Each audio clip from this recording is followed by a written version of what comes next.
Come here. Want to be part of a little social justice? A little strong arming of a giant corporation? I knew you'd be down to do that. You know who Johnson & Johnson is. They make all of these fine products and sell them all over the world. They also currently have a monopoly on a drug that treats this. This is tuberculosis, specifically multidrug resistant tuberculosis. And that drug's name is bedaquiline. Some important background information. Bedaquiline was developed with both public and private funds, but the majority of that money came from the public sector. In 2003, Johnson & Johnson was granted a 20-year monopoly patent on the original form of bedaquiline. In 2007, they added a fumarate salt, altering the drug just a little bit. This is an insidious tactic known as evergreening a drug. An expert over on John Green's channel described it as the pen in the cap phenomenon.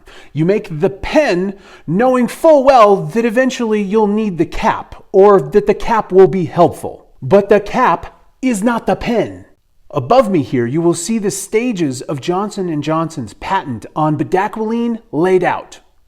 This one is describing the original form, that top molecule from the previous screen. And this part is describing the fumarate salt that was applied for in 2007 to evergreen the drug and make sure they kept the monopoly on it. The old one was good. The new one is really the same, just more expensive. What this means is that instead of that patent expiring next week, it will actually be extended until the year 2027. What's the human cost of 4 years worth of corporate profits? Well, considering that tuberculosis kills 1.6 million people every year, those 4 years of delaying its progress to being a cheaper generic drug will equate to over 6 million dead people.